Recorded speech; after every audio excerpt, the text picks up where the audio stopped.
Catch miss তো match miss, কথাটা বহুল প্রচলিত। অসংখ্যবার সেটার প্রমাণও পেয়েছে ক্রিকেট বিশ্ব। তবে এর ব্যতিক্রমী ফলাফলের দেখা মিলল অস্ট্রেলিয়া আর স্কটল্যান্ডের মধ্যকার ম্যাচে। 6টা ক্যাচ ছেড়ে দিয়েও জয় নিশ্চিত করেছে অস্ট্রেলিয়া। 6টি মিস হওয়া ক্যাচের মধ্যে অধিনায়ক মিচেল মার্শই ছেড়েছেন 3টি ক্যাচ।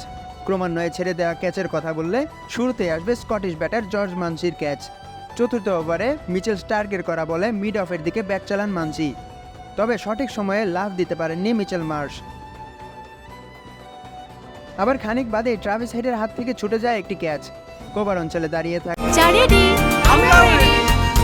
চা মানে লাইফটা ভরপুর, চা মানে Ispahani Mirzapur. Head Scottish batter Brandon ম্যাকমুলেনের ক্যাচ লুফে নিতে ব্যর্থ হন। আর জীবন ফিরে পেয়ে স্কটিশ এই ব্যাটার 24 বলে যোগ করেন 48 রান। স্কটল্যান্ডের বিপক্ষে 3 নম্বর ক্যাচটাও মিস করেন দলপতি মার্শ। এবার গ্ল্যান ম্যাক্সওয়েলের বলে স্কটিশ অধিনায়ক রিচি ব্যারিংটনের ক্যাচ তালুবন্দি করতে ব্যর্থ অজি দলপতি। আর ভুলের মাসুল হিসেবে পেতে হয় ব্যারিংটনের 25 বলে 38 রান।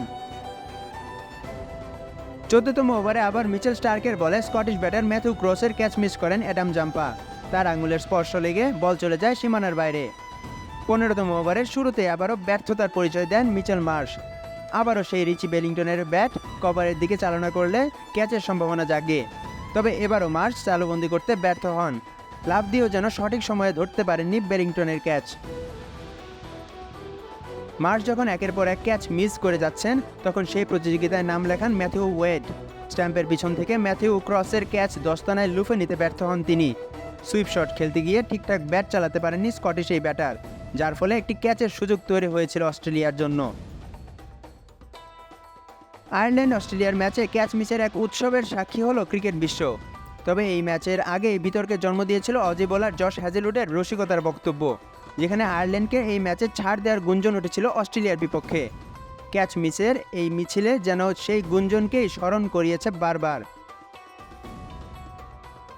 মাশরাফি খান সাকিন, খেলা 71।